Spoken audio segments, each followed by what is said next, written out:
Hello everybody and welcome back to another video. Today I will be reacting to Into Darkness by The Lost Narrator.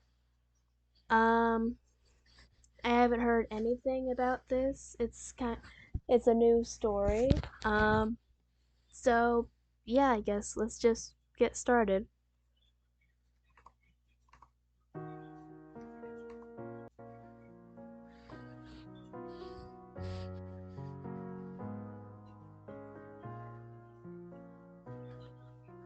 Never before had Pinkie Pie been so eager to see a party finally end.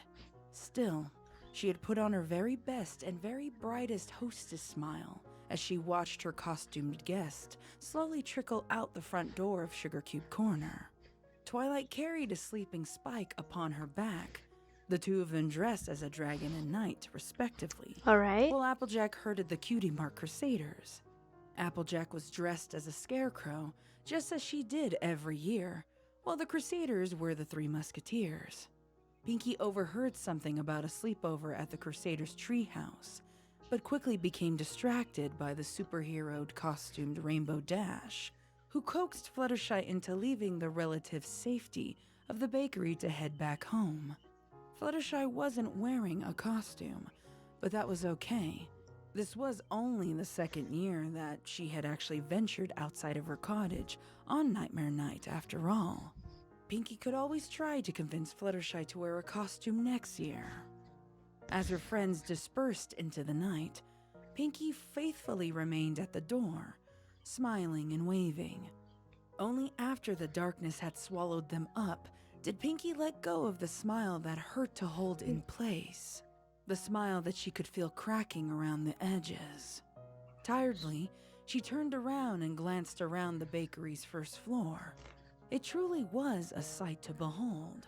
Glittering cobwebs hung from every corner. Papier-mâché ghosts lurked in the windows.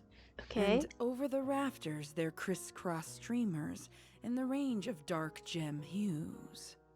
Never before had one of her parties been so beautifully decorated.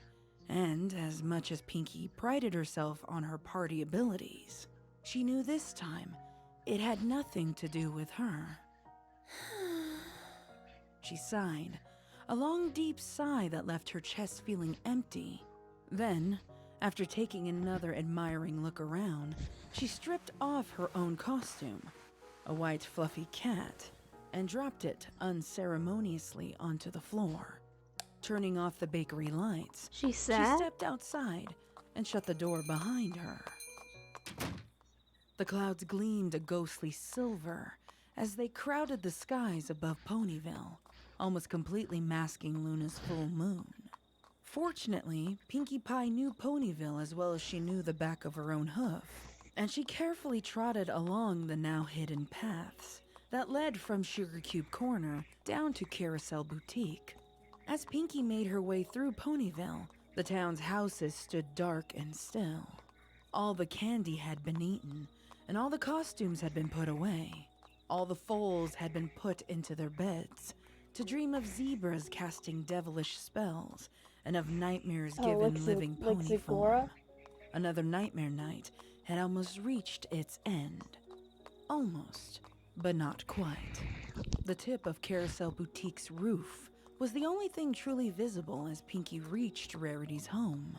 The Earth Pony paused and shivered. The hour had grown late, and there was a chill that seeped into the bones. But despite the chattering in her teeth and the way her fur stood on end, the thought of turning back didn't even once cross her mind. She couldn't. This was too important.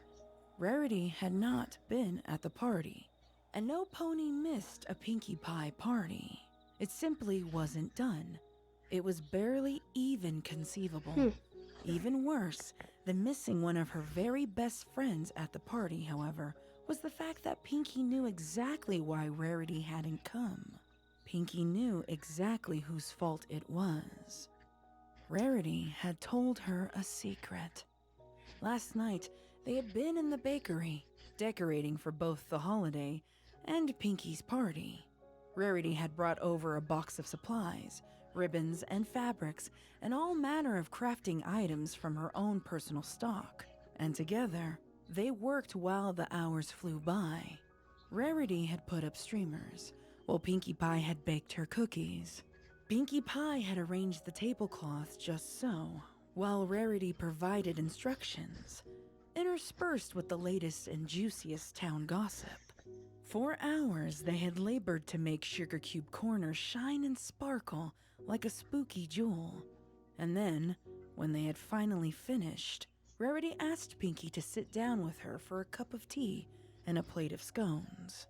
Pinkie didn't remember the exact words she'd said, but she thanked Rarity for coming over, for all the supplies and all the decorating.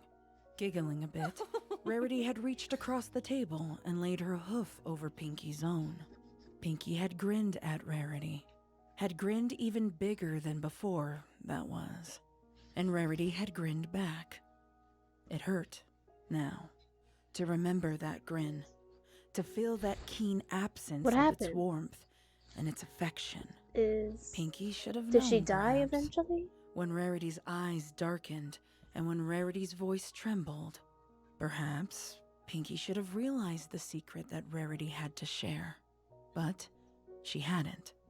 She hadn't, and because she hadn't, she'd been caught by surprise.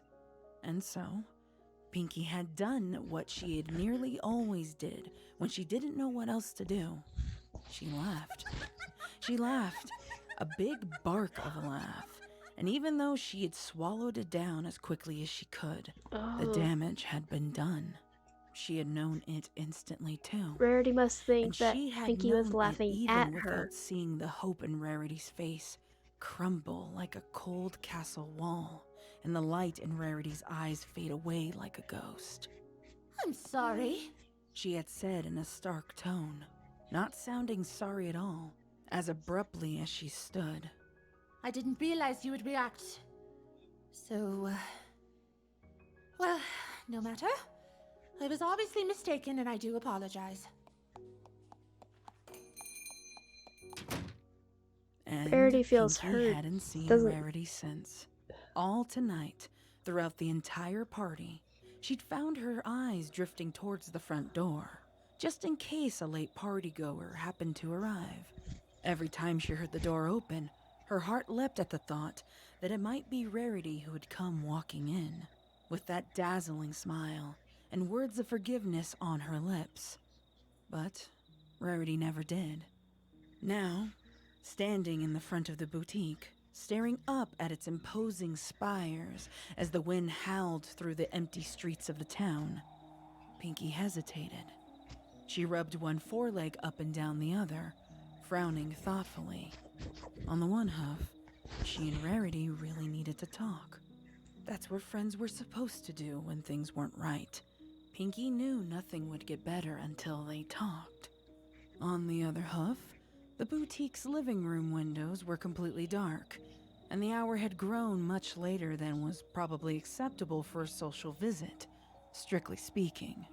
The wind continued its lonely, whistling dirge, and Pinkie wished it hadn't been so cold. It was hard to think when it was so cold. She cast her eyes around, desperate for something, anything that would ease the ache in her chest. Her prayer was answered by a lit candle, shining dimly through the drawn curtains of the upper story window in the boutique. Rarity. For the first time since she'd left Sugar Cube Corner, Pinkie smiled. Stepping forward, she rapped quickly on the boutique's front door and waited. The seconds trickled by like drops from a leaking faucet, and the door stayed She's probably shut. not gonna answer. Pinkie pressed her ear up against the door. Nothing. Nothing so much as a cough or even a whisper could be heard from inside. Pinkie reached for the doorknob and gave it a good pull, but the door remained stubbornly closed. Locked? Pinkie frowned. But Rarity never locks her door.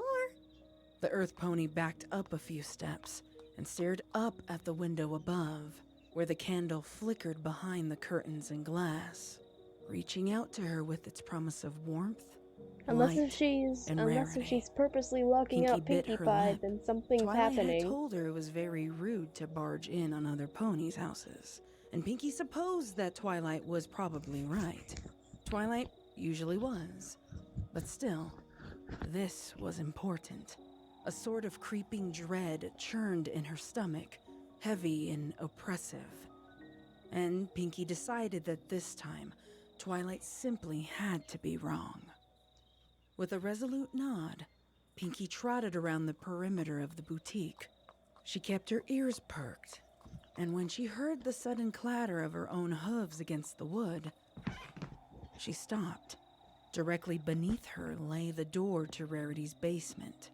Ages ago, Rarity had asked Applejack to come board it up, so Foals wouldn't be able to lift the latch and fall down the stairs. But Pinkie was prepared. She always traveled ready for any and all kinds of emergencies, and she pulled out a screwdriver she had tucked away for just such a situation. Quickly, she wedged its tip underneath the nailed-down boards, using the screwdriver's handle as a lever to pry open the wooden planks one by one.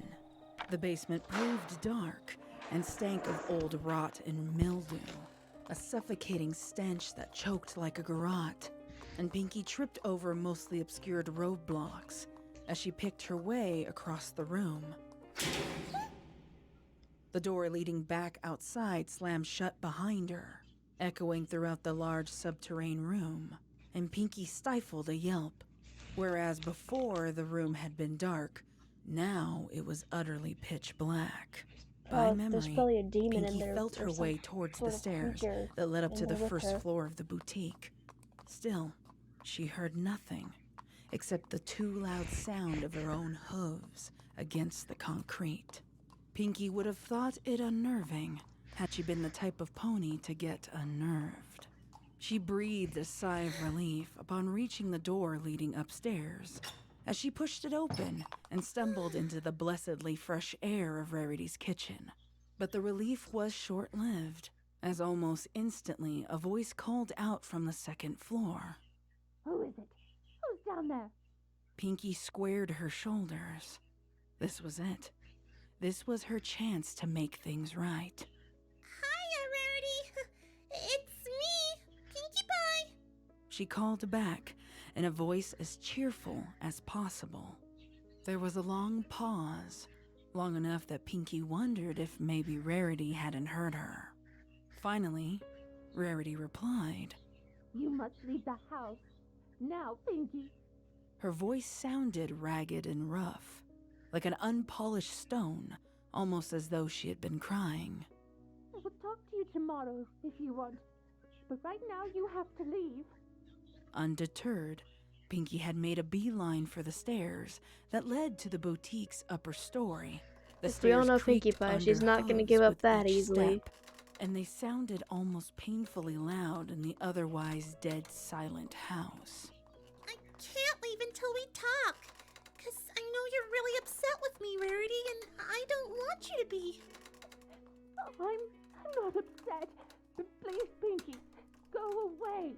Pinkie flinched as though struck, but stubbornly she pressed on. On the second floor, the door to Rarity's room was the only one closed. Hints of the candlelight peeked out into the hallway, making it look as though an unearthly halo glowed around the entire door. Pinkie reached forward and placed a hoof on the doorknob, only to find that this door was locked as well. She supposed that she shouldn't be surprised. Rarity, can you come unlock the door so we can talk and make up and hug and be best friends again? Please, just go away. It hurt. Dear Celestia, how it hurt to hear those words being spat out at her. And worse, being said in that tone. Not anger, not exasperation, but sad, fearful. Pinkie only hesitated a moment before reaching again for her trusty screwdriver. This was all her fault. Her fault that Rarity was sad. Her fault that Rarity was crying. And that meant it was up to her to make things better. no matter what it took. Apologies could come after. What is that noise? What is it you're doing out there? I'm coming in so we can talk. No! From the other side of the door came a series of scratching sounds, as though Rarity was scrambling for something. Don't you dare come into this room! Pinky, I'm serious! Desperation rippled in Rarity's voice, stripped bare of all of its usual genteelness, and Pinky's stomach cramped in response. She's pretty sad and Gritting her scared. teeth, she forced herself to keep working on the lock. Fixing now, apologies later. Listen to me, Pinky. The sky, it won't stay cloudy forever. The sky? She turned to glance with furrowed brows down the hallway.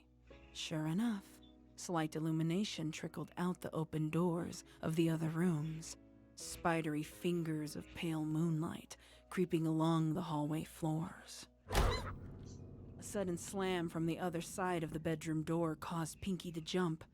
Whirling back around, she stared at the door, blinking, her breath coming in ragged little bursts. Maybe it was only because it was so dark that it looked like the door had splintered a little down the middle. Just a trick of the light, a shadowy illusion. Whoa, jeez. Came a growl, barely Rarity, barely even equine, from within the bedroom. Pinky, promise! The earth pony worked her jaw, but for once, no words came forth. She stood rooted to the carpet of the hallway, paralyzed. All she could think of was how much she wanted to see Rarity's face, to gather up Rarity within her forelegs, and yet her body utterly refused to move. Promise! Rarity's voice was even She- louder she's now, like a- as though she she's was like a pressing monster right or up against something. the door. Promise you won't unlock the door! I can't. I'm sorry, Rarity, but I Oh. can't. Pinky swallowed thickly. She felt nauseous. It's already unlocked. Another slam against the door, hard enough that the door shuddered in its jam.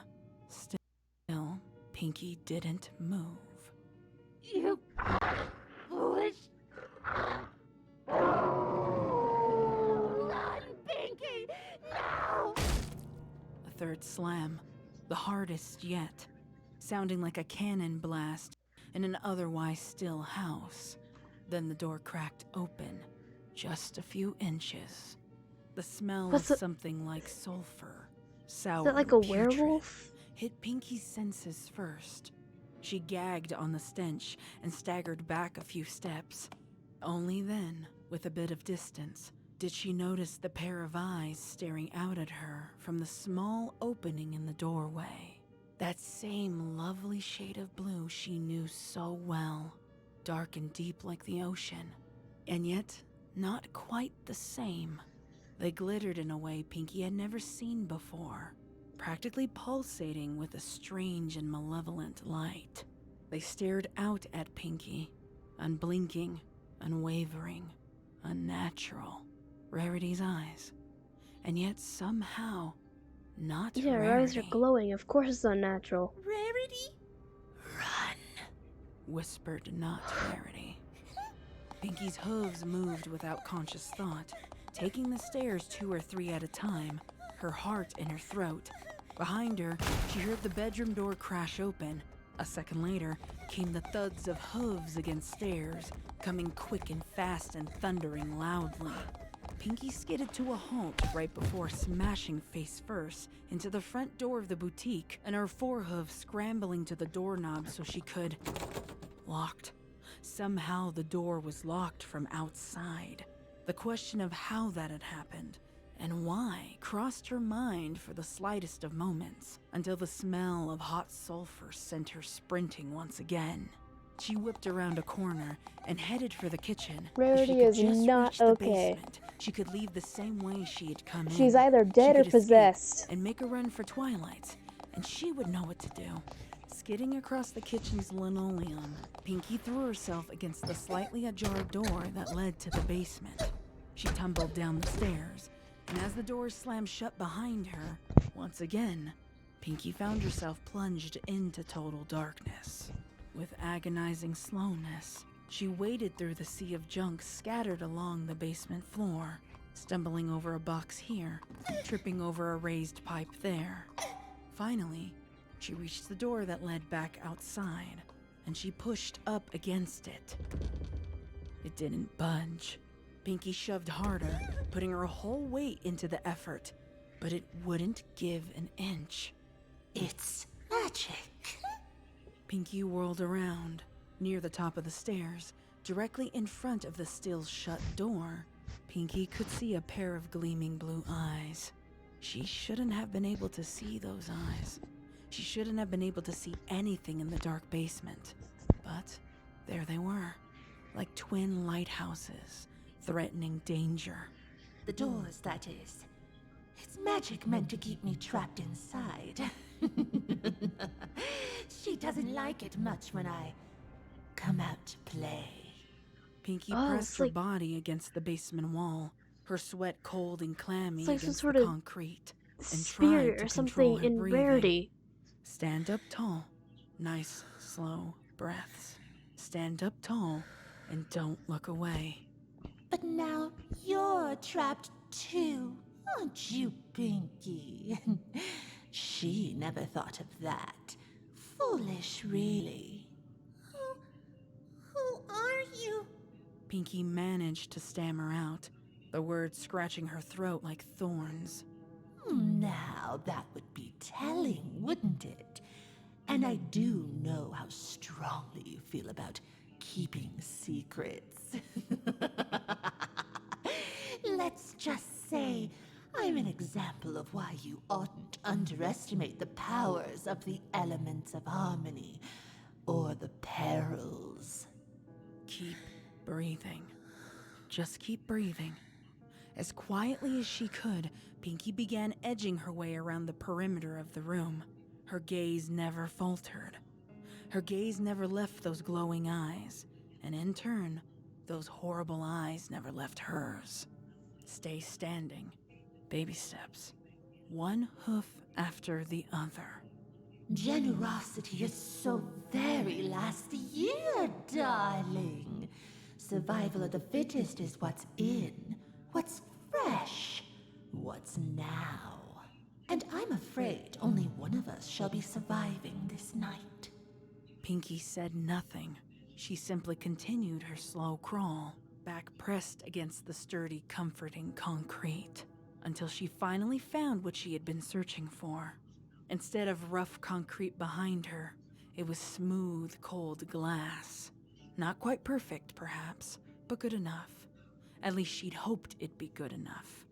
No response, No quip, no pun, no silly little joke. She can't even After a speak. pause, perhaps meant for Pinky to respond, She's like too the scared. eyes began descending the stairs. Very well. Then we'll have to play a different game, I suppose. The doorway was open now, unobstructed, but Pinky kept her attention locked on the blue eyes that seemed to be floating in midair.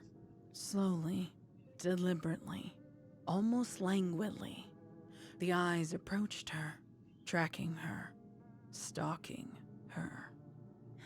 Slow, deep breaths. Keep breathing. Just keep breathing. Suddenly, the eyes What were was gone, that? like some pony had blown out a candle. Pinky strained to peer through the darkness all around her, to get some hint as to where Not Rarity might have gone. But she saw nothing, heard nothing. She had to fight down the urge to bolt for the door.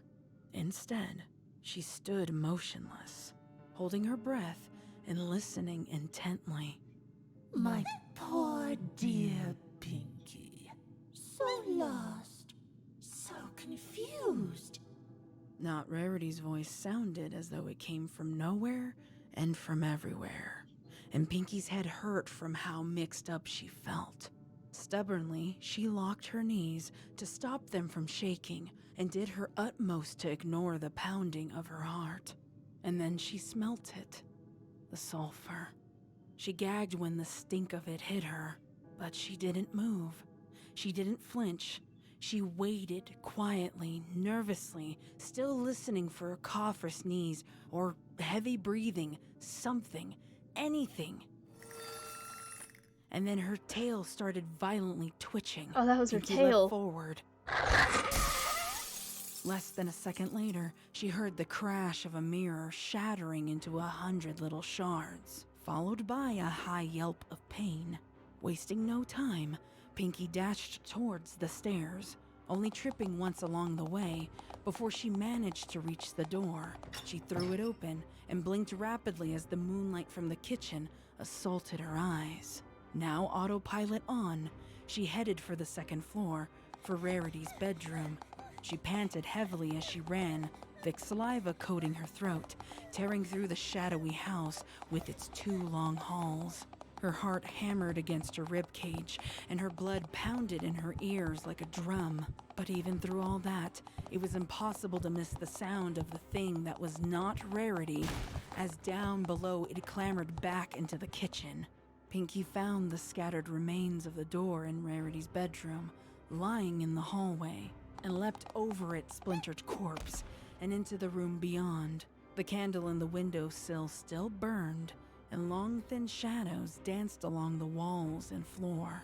Pinky's eyes scanned quickly across the bedroom, seeking, searching for anything that might be useful. Bed, dressers, table, chair.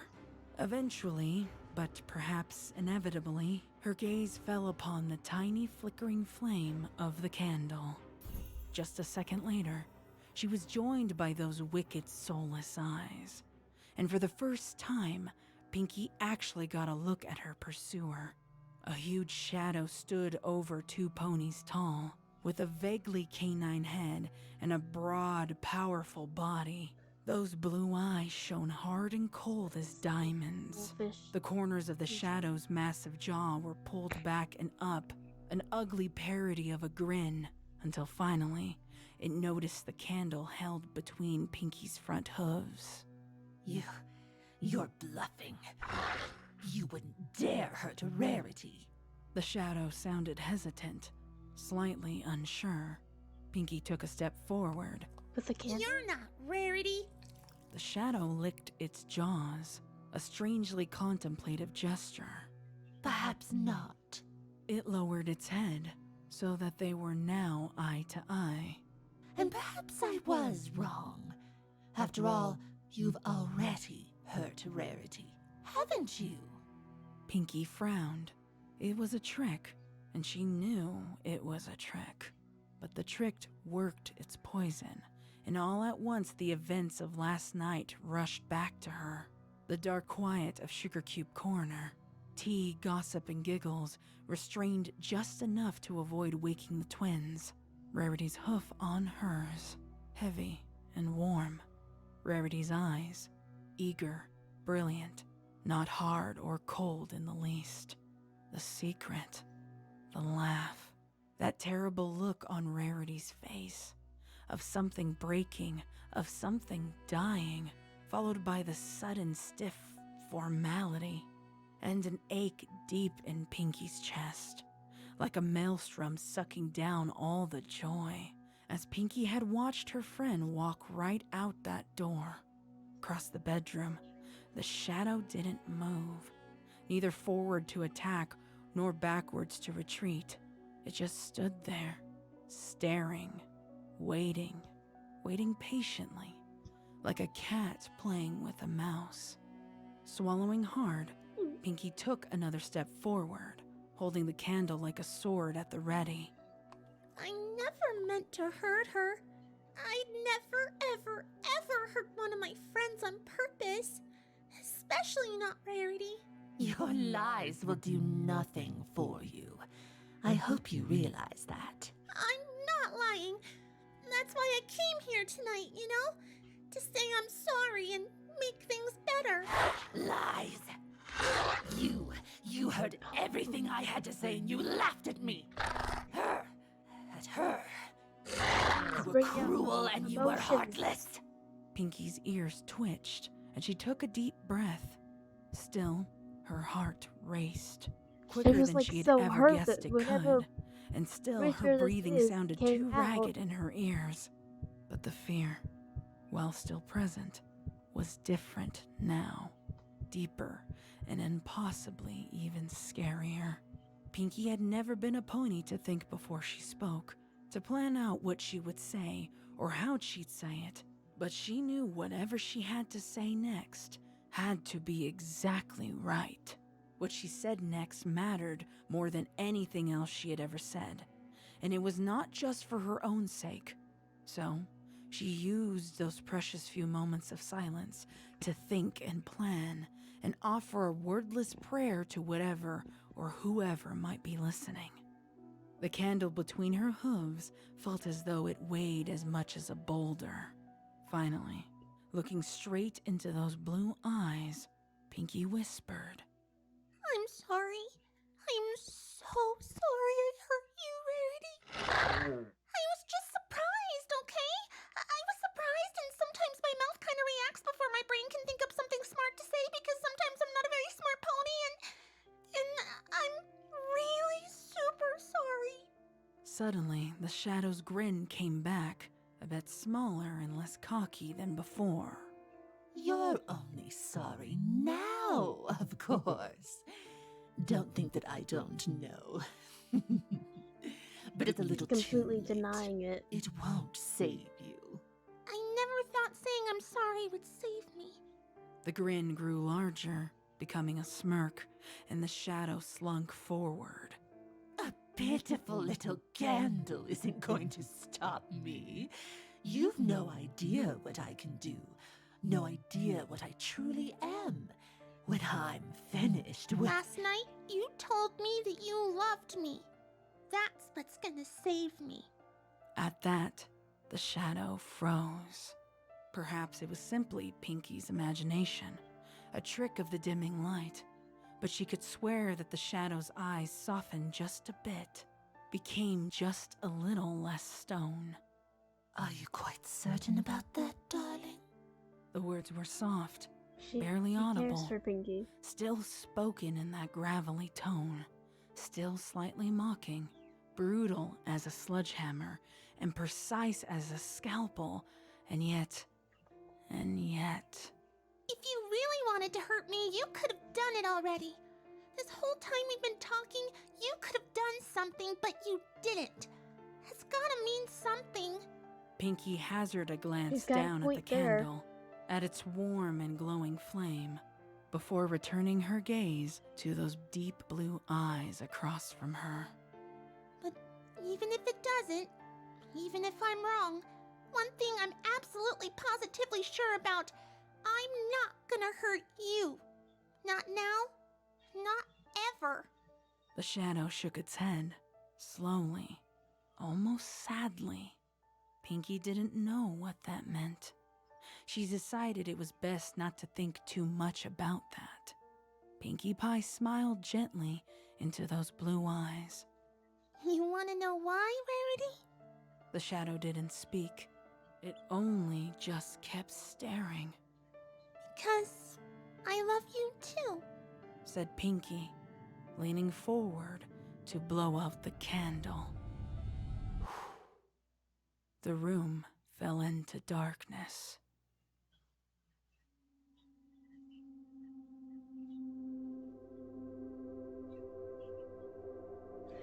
Okay. Well, I guess that was little... No. I guess that was Into Darkness by the Lost Narrator. It was actually pretty good. Well, fantastic job. Like and subscribe for more, and I'll see you in the next video. Goodbye.